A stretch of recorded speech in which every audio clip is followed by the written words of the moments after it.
All right, we're all set. All right. Well, good morning, everyone. We are here for the SST training. The SST process last year, we did a pilot for Beyond SST and it did not go well. But there were some aspects that the amazing coordinators and supervising teachers that piloted told me about. So I did a little revamping of the SST process, but basically it's the same. But we'll go over all the changes, so don't worry about that. Oops. We are going to go over mission, vision, values, what is an SST, when should it be used, where do I start, what does the process look like, and then we're going to go through what is your role before, during, and after an SST.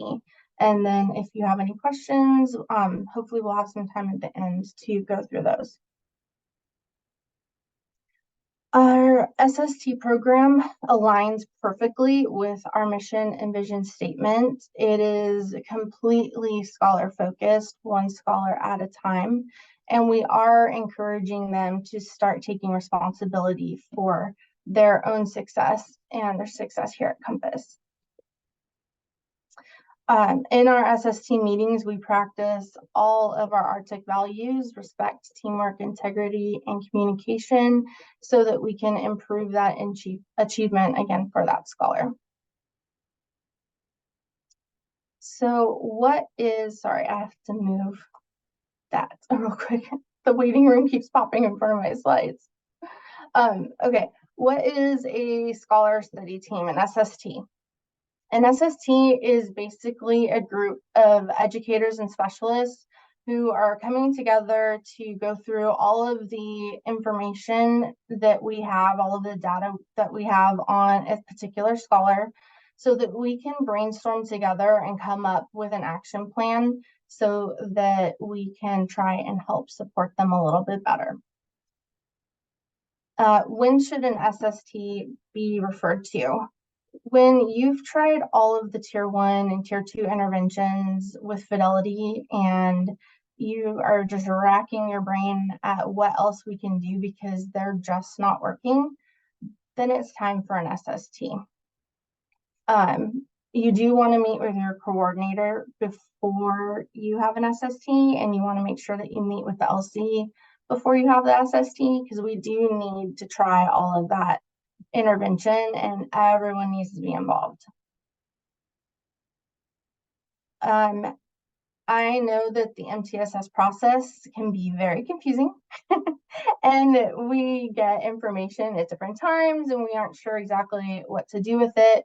So this is a infographic with some scenarios, and you can just kind of follow the arrows and it'll tell you what you need to do and where you need to go next.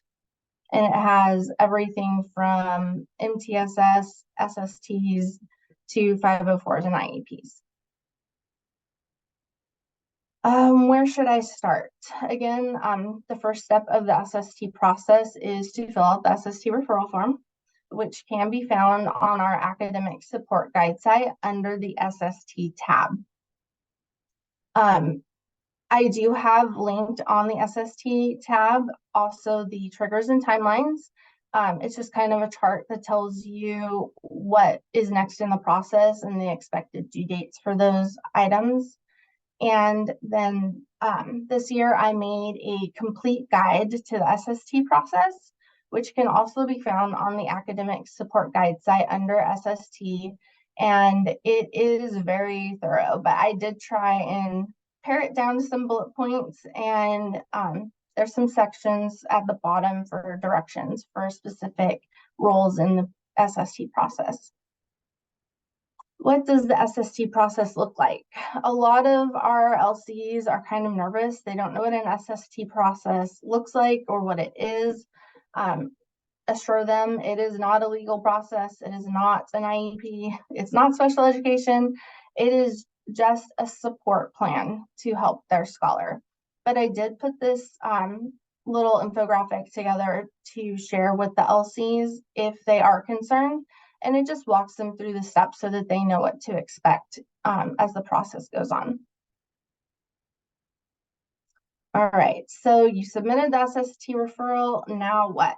So this is going to be our first little change to the SST process this year.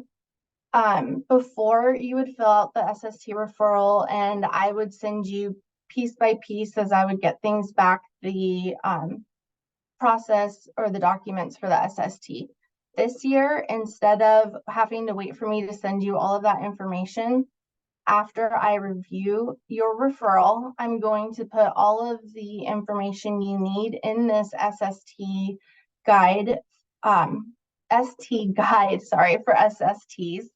It'll have your invite list, instructions, the parent feedback form link, your feedback form link, and all of the docs that you need within the SST folder. So I'll review it. I'll fill out that document, and then I'm going to send the entire SST team the folder with all of the documents that they're going to need for the entire process. Once you get that SST folder, you're going to look at the first step I would do is go to that SST guide for SSTs. At the top of that page, you're going to find the required members for your SST.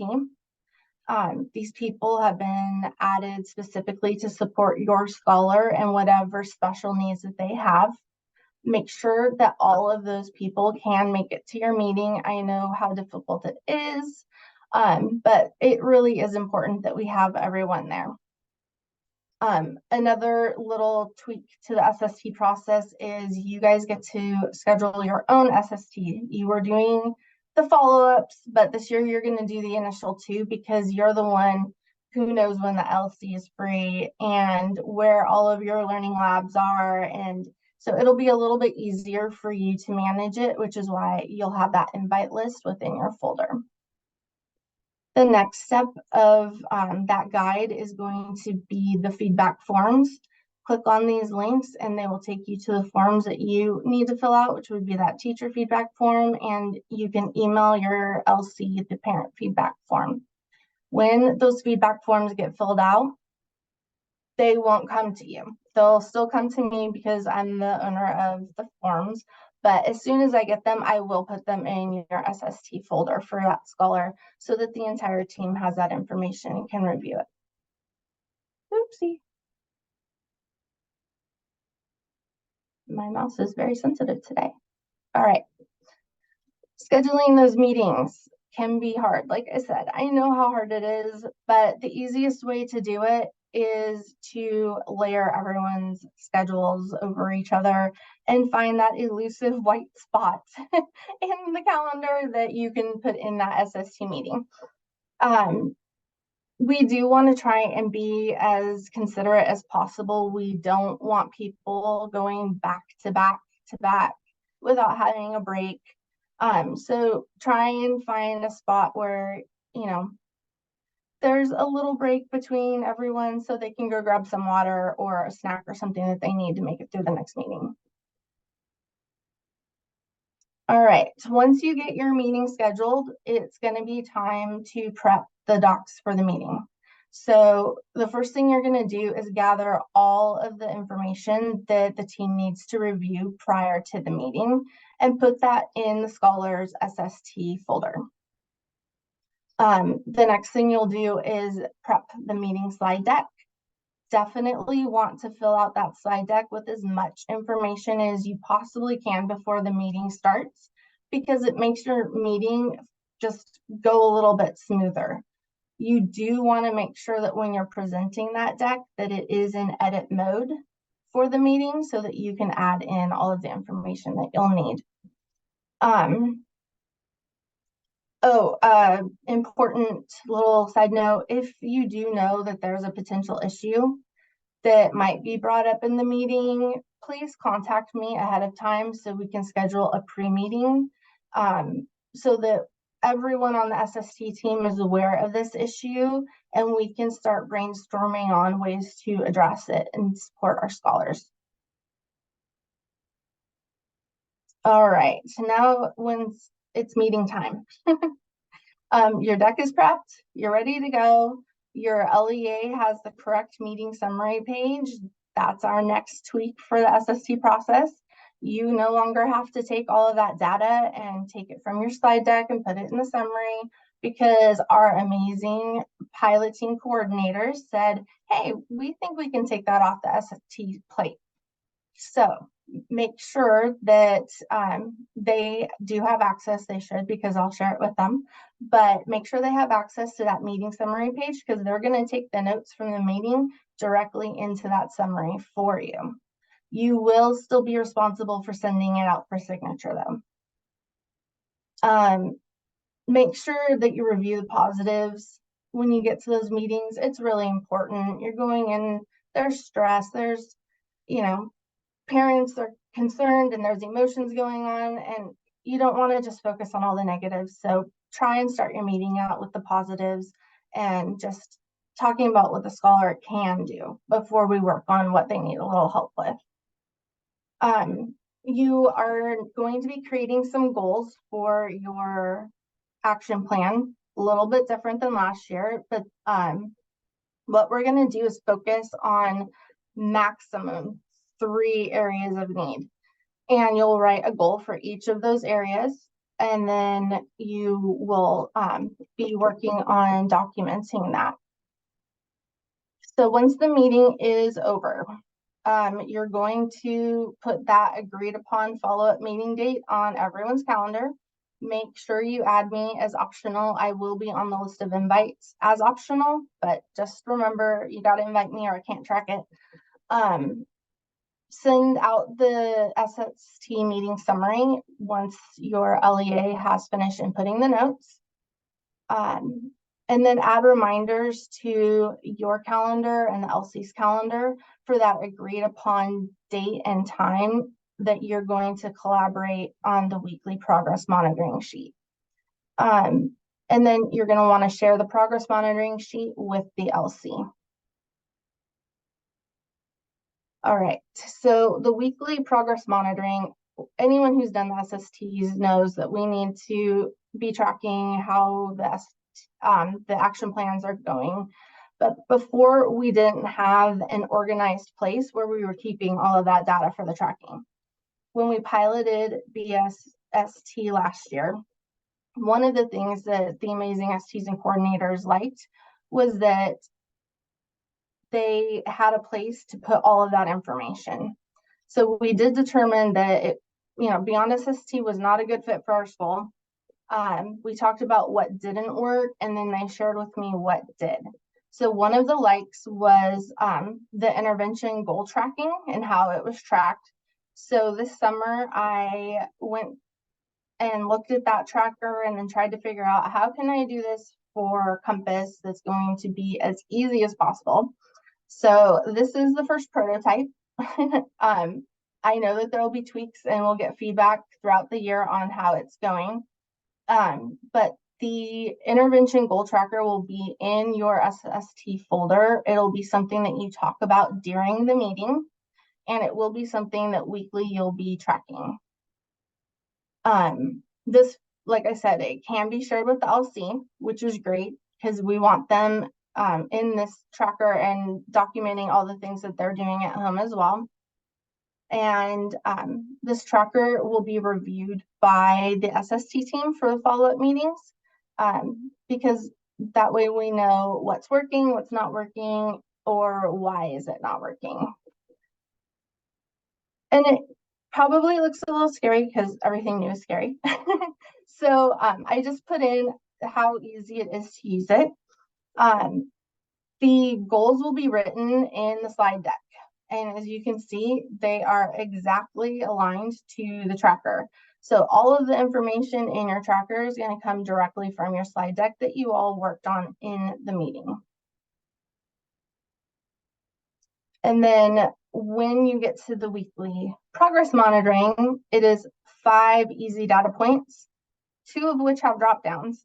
And you upload a work sample of some sort so that the team has documentation that they can look at to see, what exactly was going on that week. So this is an example of 1 week of progress monitoring. You'll put in the date that you did the progress monitoring, and then data collected. This is what it looks like on the drop down, yes or no, easy peasy. Then you're going to go to outcome. Outcome is either positive, declining, or no change. And that's what it looks like inside the document as well. Then we're going to put a value or score. You know, if you're doing, let's say, reading fluency, you can put the correct words read per minute in there and just show the increase there, or no change or decline. And then I put in this comments and factors affecting progress section. This is going to take you probably the longest out of all of it, because it's really, really important that we understand what is going on, no matter what it is. Even if it's, you know, we didn't do it this week because, you know, life happened. So you'll do that, and then, like I said, you'll just hyperlink a work sample, and the whole team will be able to see it easily because it's all in one place.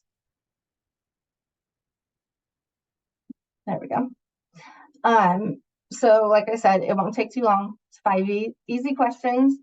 But what happens if no data was collected? We have to document that.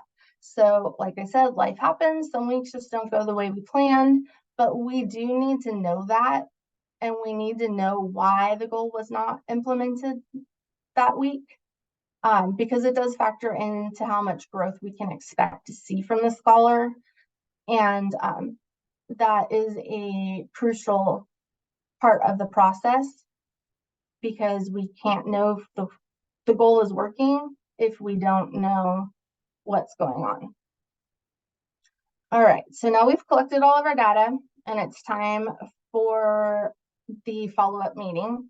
So like I said, each team member is going to review the data before the SST meeting so they know going in what to expect. Then you're going to make sure that your follow-up meeting deck is prepped and ready to go. And as a team, you'll discuss at the meeting what went well, what didn't, if any changes need to be made to those goals, and determine what the next step is. So every SST meeting needs to have an initial and a follow-up.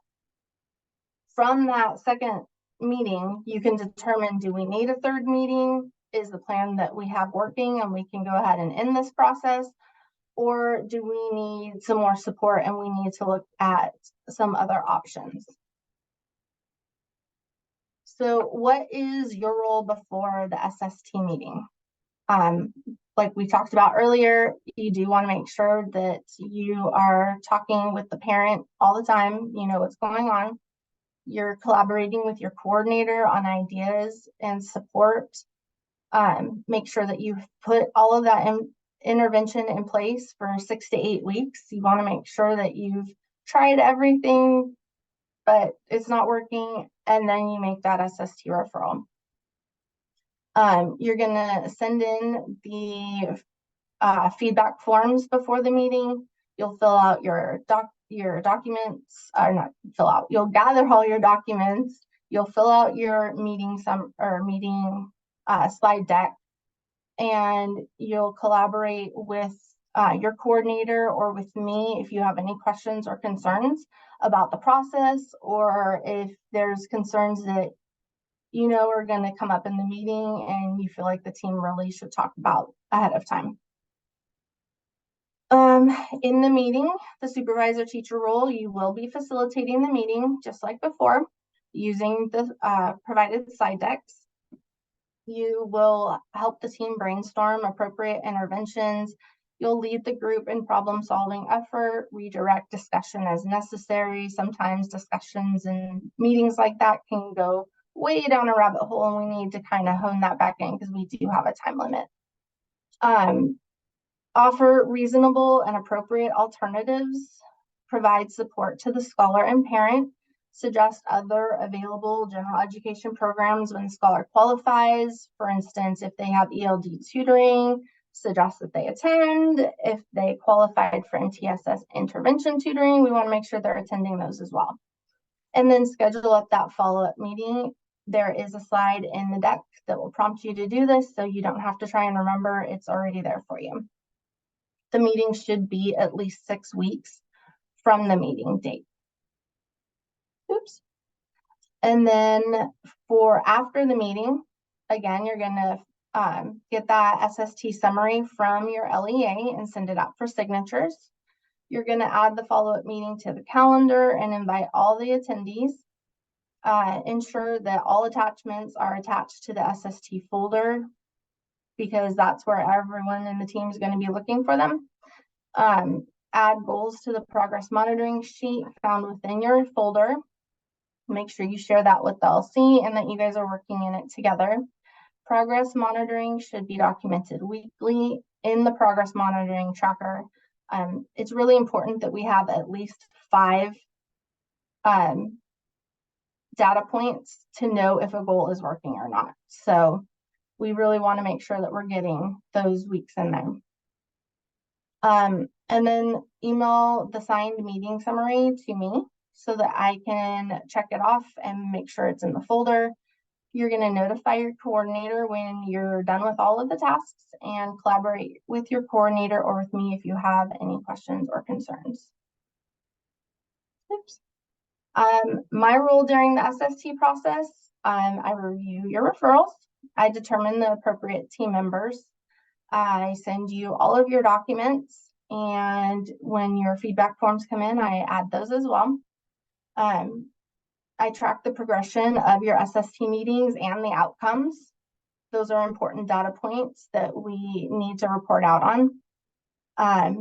I support your coordinators throughout the process as well as yourselves. I coordinate with the special education team to review scholar files that did not meet eligibility criteria for IEPs to determine if an SST referral is needed. And I'm always available for consultation. Workplace is not my jam, sorry. I think those chats, when they go off, I'm like, oh my gosh, where did that noise come from? But my GChat and my email are always open. So if you need me, that's how to get a hold of me. And then we are going to be having some live Q&A sessions for different departments, but one particular one for SSTs and 504s will be August 30th at 2:30 p.m.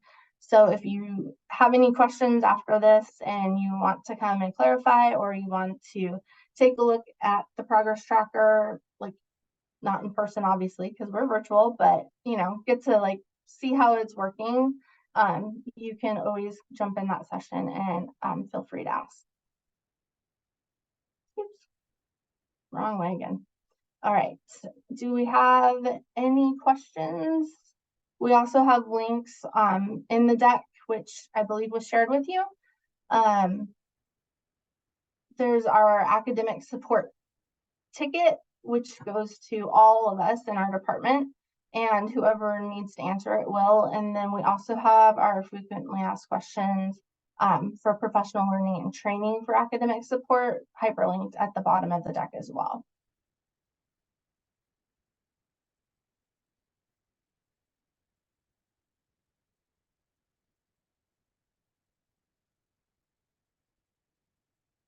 Are there any questions?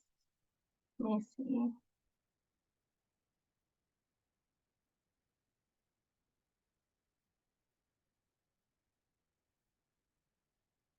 Well, I think there were a couple other questions in the chat.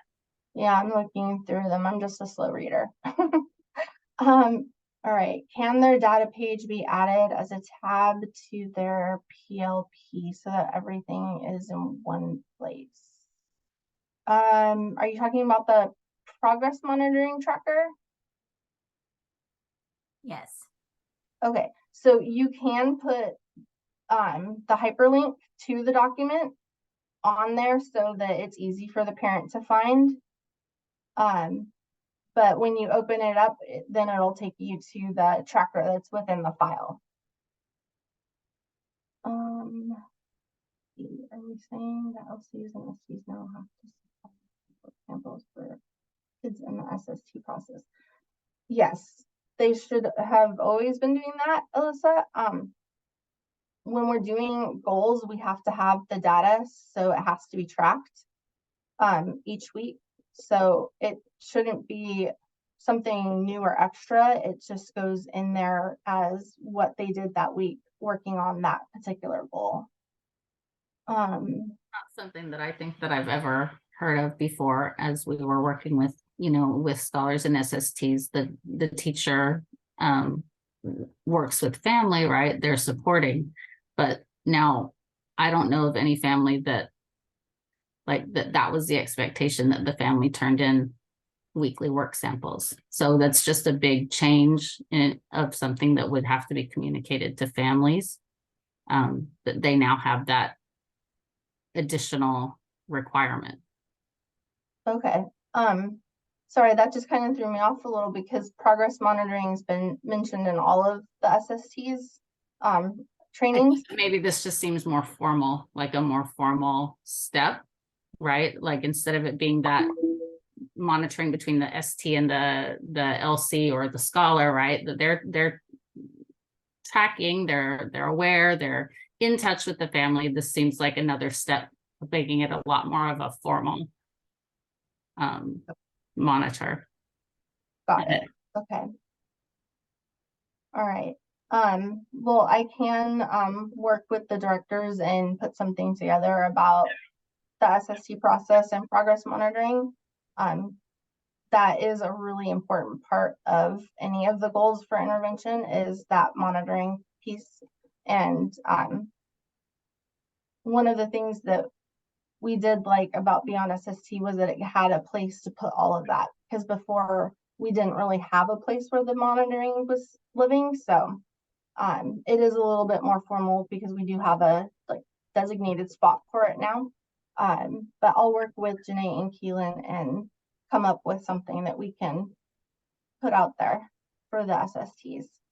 Yeah, the work sample just seems like it's an extra layer, and maybe I'm just wondering if there are ways for a teacher to, as they're working with the family, if there's a way for them to report that progress without it being necessarily an additional work sample, because there's different ways that they can maybe show that progress or share the progress.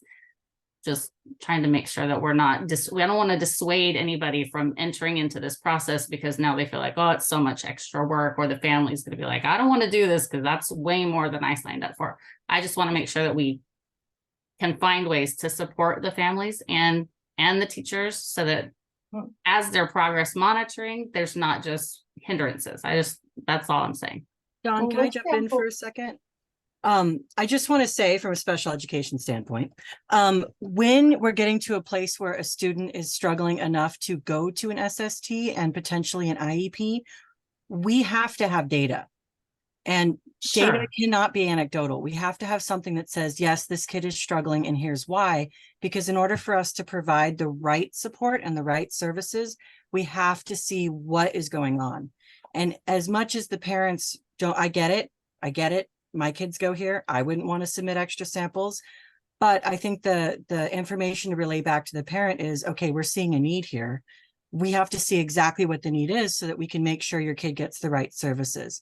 So special education relies on that data. And as annoying as it is for the parent, what ends up happening without that is we're shooting in the dark. And either the kid is not going to get enough services, or they're going to get the wrong services or the wrong scope. So the more information we have, the better informed decisions we can make. Also, if we don't have that, a kid might be denied going to an IEP when they really need one. We don't know what we don't know. So I know it's annoying for you STs. I get it. Your job is hard. I mean, I know your job is hard. I meet with a lot of you. But for special education, everything we do is data-based. And what ends up happening is we get kiddos and we're like, we don't know what's going on. We don't know where they're at. And it takes a long time before we can figure out what's really going on. So if you can get this to us as part of the SST, then we can make better informed decisions as a team. And I think that's what we communicate out to the parents. We want to help your kid, and we're going to help your kid. But I have to have something to bring to the table so that everybody really knows what your child needs. Because we're the experts on our end. The ST, you guys, the coordinators, all of us, we're the experts, not the parent. So we have to be able to give them insight on how best to support their kid. They wouldn't be coming to you in the first place unless there was a problem. If there was no problem, then they could do their samples just like normal. But if there's a problem that they've identified, the parent should be motivated just by wanting to get that help in general. Okay, that's my 2 cents. I'm done. I then need some Ron- clarification too.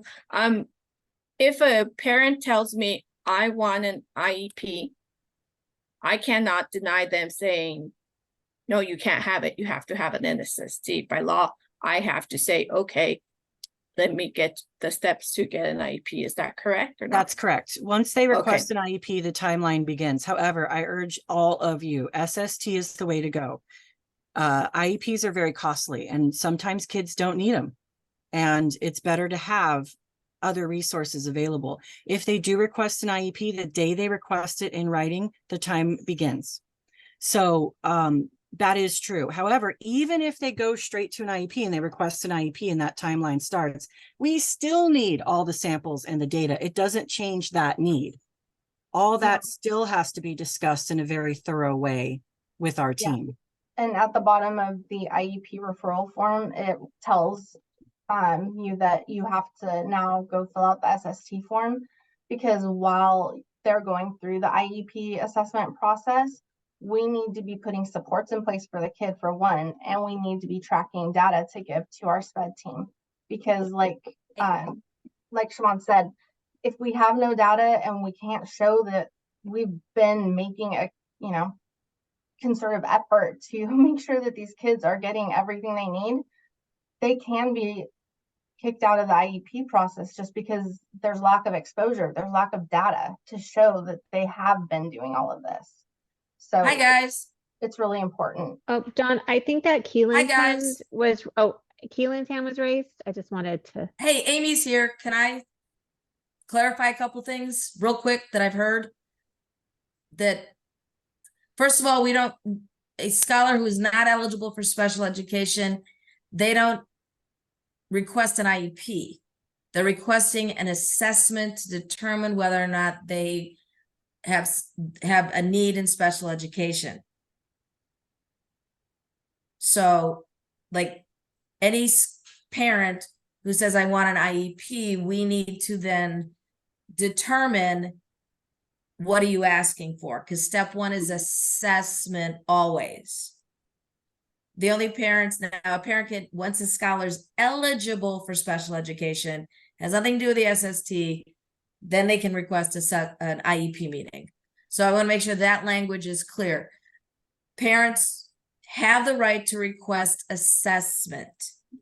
Our job is within 15 days to respond to that request for assessment. We always want to have as much information as possible for a child to be eligible under SLD, specific learning disability. There's a third part where we actually have to show that general education interventions do not and cannot meet the scholar's need. That's why the SST is so important. That's why it's so important for us to try to work with families to, even if we're doing the assessment, to get them into those interventions so we have that data, so we can determine whether or not they have a disability that rises to the level for a need for specialized instruction. So, and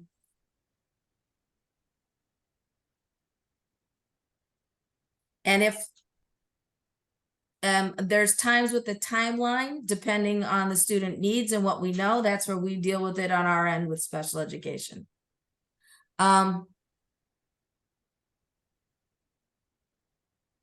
So I'm reading in the chat, sorry. So go ahead, Keelan, but I just wanted to step in just because words are important.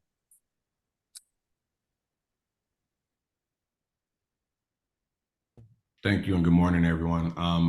I think Stephanie touched up on a little bit of what I was going to share, is that the SST is not only held to like a SPED function, it is a student support function, and that could be if a scholar wants to promote as well. So if they want to promote, this is our time to use this process to determine if this is a feasible recommendation. And it allows us to take that data into a promotion review process as well. So this is just our space to provide this general kind of support to determine what is that need and if these interventions are successful for them to meet their needs. So specifically, I just wanted to bring up the promotion piece because I think that can get overseen sometimes. A lot of times families are requesting the promotion because they feel that their child is doing all of the work that they need in that grade level, when it's an opportunity for us to go deeper instead of just going forward. So we can look at ways to make that learning more full and more robust, giving different options for project-based learning and different experiences. And using that 6 to 8 week period would be a great opportunity for us to look at how to make this learning a more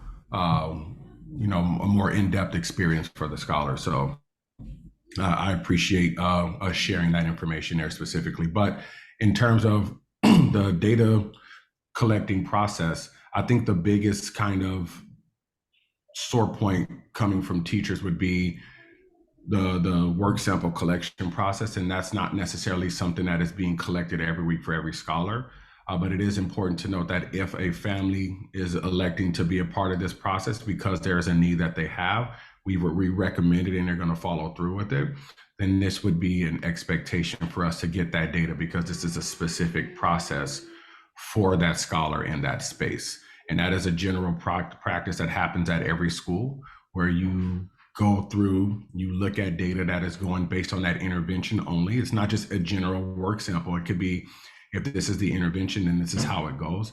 We should be able to have some data. And there were some comments in the chat too, that there are some of the goals that are not necessarily work sample based.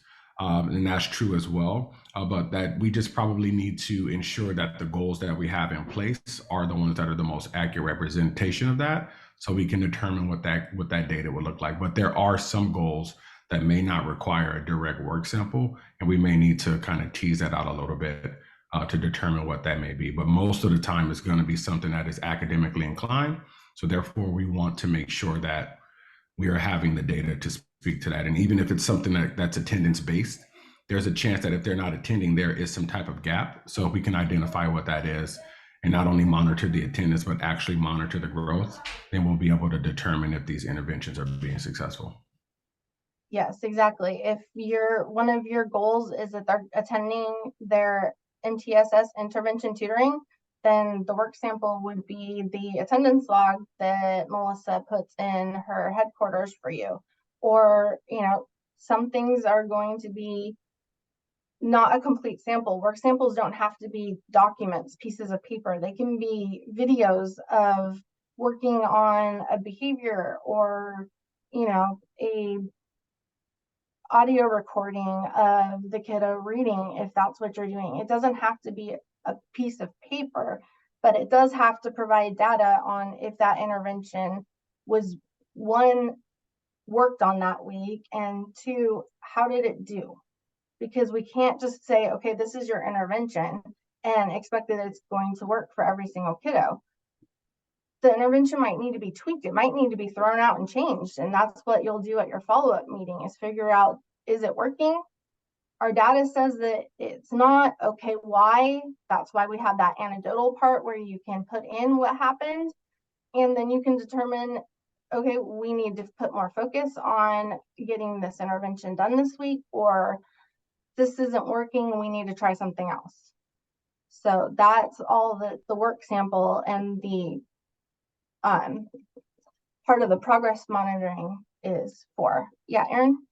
No, I was just going to share, and I was going to kind of share out a little bit along the lines of what Keelan said as well. But remember that this SST process is just that initial snapshot to really determine what those next steps are. So if we're looking at this kind of over the course of that 6 to 8 weeks, the alignment of that collection of the data. So if that's the work sample, if it's the snapshot of the attendance, if it's a freckle exit ticket, whatever it is to kind of document that progress, it's not as if this is going to be happening outside of that 8 weeks, unless it's something that's revisited as, you know what, these are starting to work.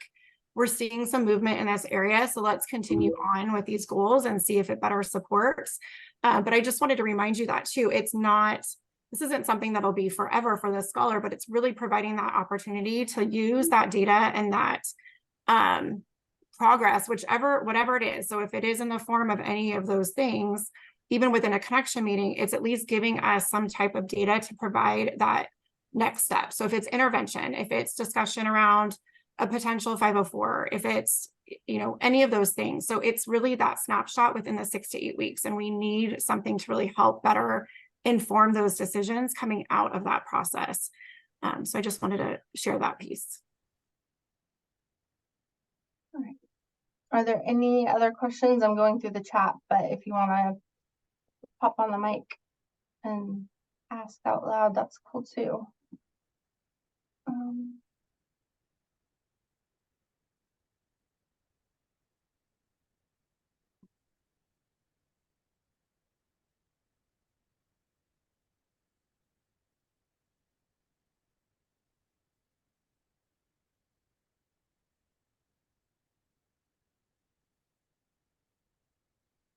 I don't see any more questions, actually. Hold on. I know we're getting close to our exit time too. Christy. Yeah. I just wanted to, I put it in the chat, but just a suggestion. I wonder if during the SST meeting, it can be determined, okay, what will that documentation look like, that data point look like, and then who can provide it? So maybe if they're assigned to go to intervention tutoring, and that's one of the goals, that maybe the tutor can then pull something from Freckle. So they'll provide that documentation for that. So it's coming from somebody who has the easy access to that. Don't teachers have access to the work in Freckle? Yeah, I'm not saying that. I'm just saying that the tutor's there, tutor does it, has them do an exit ticket maybe in Freckle. Because I think Melissa commented that they can, that can be something. So it can be the person, or if the parent's doing a checklist and that's the goal, the parent will provide the checklist. You know, it's kind of determining who's the one, whether it's the tutor, the teacher, the counselor, because maybe the counselor's meeting with the scholar and that's the goal, who will provide that documentation. Yeah, it does. In the goal, as you're writing it as a team, it'll walk you through all of those steps.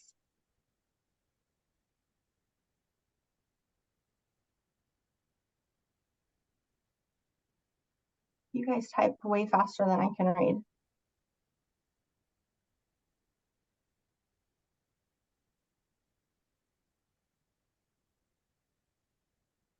As Dawn's reading that too, I did link the FAQ for all of the sessions that our team will be providing support for, and webinars and trainings and PLs for throughout the year.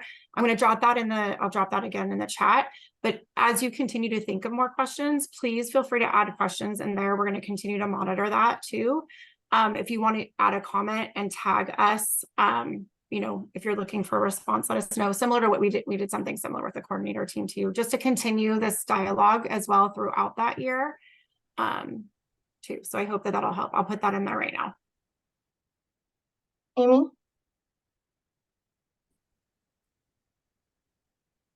Yeah, I just wanted to make what is going on here? There I am. Sorry, jumped in the middle, jumping meetings today, but I think one of the things that's really, really important is our parents. We have parents that periodically come in and automatically ask for assessment or say, I want an IEP, or I want this, or I want that. That we still need to collect good data and find out, and we have to agree that we're suspecting a disability, which can be very difficult sometimes when the scholars are just joining us. Maybe we haven't worked with them very long, so we don't have solid work samples. We don't have really good information about how the scholar is working, background information. You know, have they even had exposure to math at a certain level, especially today after what happened with COVID.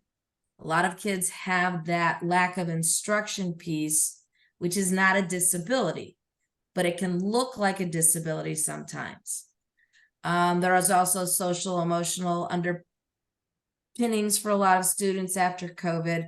So that's the reason why, even if a parent requests, it's so important that we still try to get a scholar under intervention, because special education assessment does not produce intervention. Special ed assessment indicates whether or not a scholar demonstrates one of the 13 disability areas in Ed Code, and that they require special education services.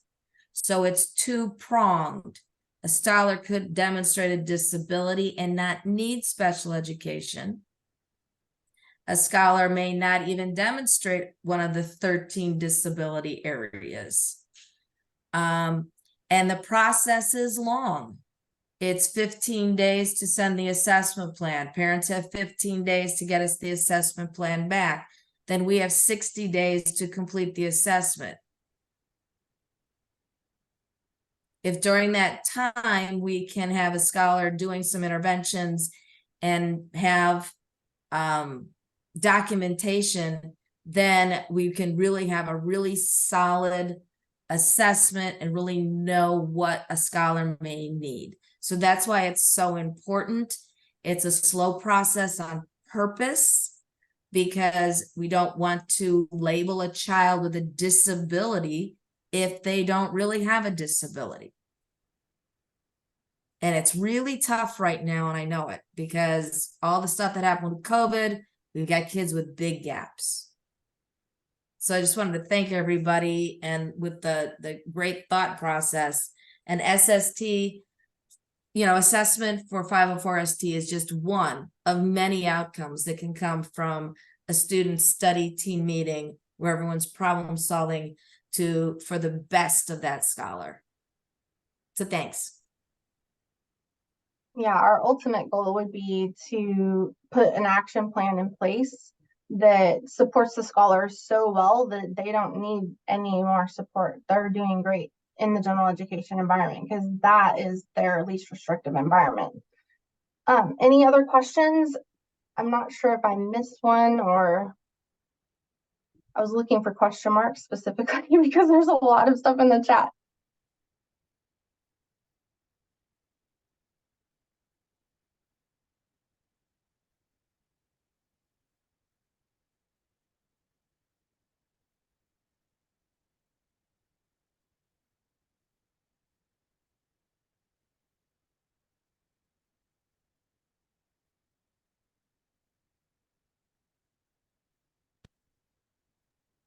I just read what you wrote, Kristen, and I think, maybe the way to do it is kind of come up with a general list of things that would be good to have as data in a variety of modalities, so that you guys feel that you do have a range of things you can pull from. And like Keelan said, this isn't just for special education. This is all of us together. This is a bunch of brilliant minds in this room, all of which you have many years of teaching experience, many years of incredible work with kids and insight. And really what we're doing is not so much trying to do an us them thing. It's more like, sometimes I wish we were brick and mortar, because things are so easy that way, and they're not easy virtually. And it's hard when we ask parents for 2 samples a month to say, hey, can we get more to find out where we're at? But and I know I'm reading all the opposing things that are coming through the chat, but what I really want to communicate out is that this is a process. It's a living, breathing process. And I think that don't put so much on yourself to feel that you have to hit dot an I or cross a T. This is a flexible model that we're just looking for data. There's nothing on you that says you have to do it this way. It is flexible. It's just looking for authentic data on what the child needs, both on the gen ed side and possibly the sped side. That's all. It's not trying to pin you down into something or anything like that. It's just trying to make sure that we have what we need to know what the scholar really needs, so that all of us can make sure that we're putting in the right amount of work in the right spaces. That's all. I'm just going to share my screen really quick so you guys can see the goal writing area of the SST deck. Hold on. It's on the wrong computer.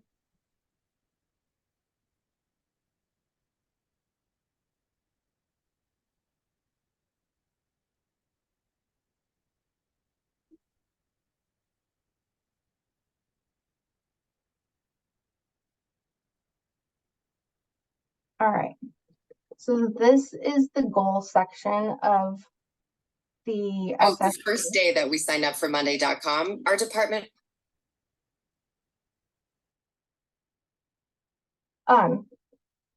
So like I said in the other slideshow, choose up to 3 targeted areas. You don't want to try and say, I'm going to fix everything wrong with this child right now.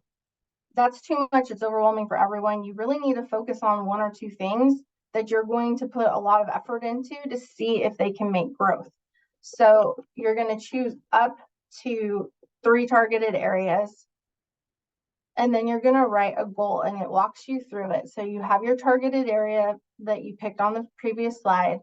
You're going to pick the intervention type, description, when is it going to start, when is it going to end, which would be the date of, your follow-up SST, the frequency of the intervention, the duration of the intervention, like how you're going to do it 3 times a week for 20 minutes. They're going to log into Lilo. Provided by, which is already in your goal, monitored by, baseline date, that's supposed to say data, typo, I'll fix it. Baseline data and baseline, no, it is date. You're putting in the date that you got the baseline score. Sorry about that. I need to read all the words. So then you'll write your goal from that. The scholar will attend MTSS tutoring, 3 times a week to achieve a goal score of, they're increasing their reading comprehension by, 5% or whatever, and then by a goal date. So it's really, it walks you through all of the concerns that you have, the who's providing it, who's monitoring it. And like I said, the ST is going to share that progress monitoring sheet. The whole team already has access to it, but the progress monitoring sheet is going to be shared with the LC as well. So the LC can put in the data or a video of their kiddo doing, ABC flashcards or phonics or whatever it is. So it really shouldn't be a lot. It should be something that they're already doing and they're just going to document that they did it. Rachel? I just have a quick question. So just to have better generalized clarity of the process, is there kind of so some of us, I know, because we have our scholars every year, we might have a scholar on a roster that we've had for 3-4 years.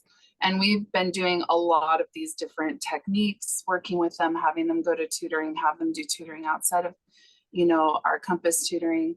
And we're just noticing we're not, they're working really hard in Freckle. They're doing all these things. We're working with them one-on-one. So I think for some of us, we feel urgency because the process has been confusing up until this point where some of us feel urgency of man, I really feel like this kid needs more than that. But I understand the process. So kind of, I guess, what's the timeline? I know that it's different for every kid, but do you want to see these goals for a certain period of time before you're gonna, if an assessment is needed, you will choose to do it? That's kind of my first question. And then is there a world where maybe we've had them for a while and we do have the work and the data already to show we've tried these different techniques and they haven't really worked or helped them improve? Is there a way we could do that as well and kind of shorten that process, I guess is my question. So the second part of your question is the first part of the process. You guys should be working with them if you have concerns. You should be putting these interventions in place and documenting if they're working or not. If they're not working, that's when you move to the SST process, because you've tried tier 1 interventions and you've tried tier 2 interventions and it's just not working. You need other minds to come together and come up with some other plans. And then the follow-up SST is, 6 to 8 weeks from the first one. So you have the first one, you put your goals in place, you're monitoring them for 6 to 8 weeks. You come to your second SST meeting. That's as far as you're required to go. You have to have a follow-up SST meeting. So at that meeting is where you'll review all of that data and determine, do we want to, tweak the goal and gather 6 more weeks of data and see if, they're doing okay and have that third SST? Great. Then we're going to schedule the third one before we end that follow-up meeting.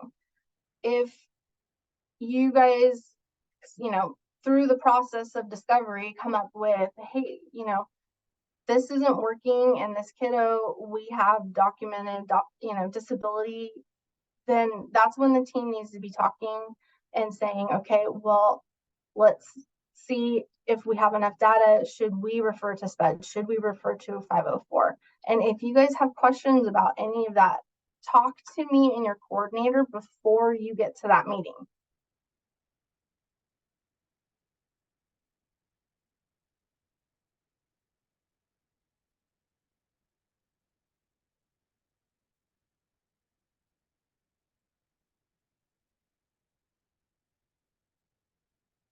Melissa, yes. In the list, I always consider if the kiddo is in MTSS tutoring, then Melissa's going to be there. If they're in EL, Christy's going to be on that list. If they're getting counseling, then that counselor is going to be on that list. So other people are added to the SST list. It's not just you and the parent and the coordinator unless they don't have any other supports.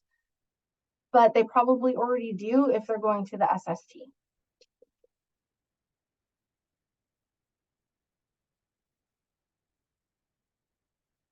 I think we've got 2 more minutes. Does anyone want to ask something really quick? Yes, Carla is awesome in our meetings. She is invited to if your kiddo is McKinney-Vento.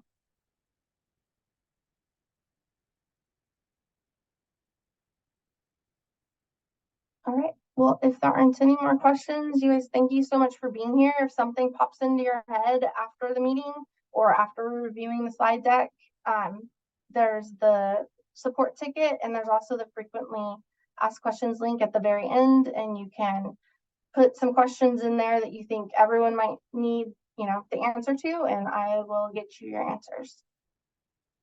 Thanks, everyone.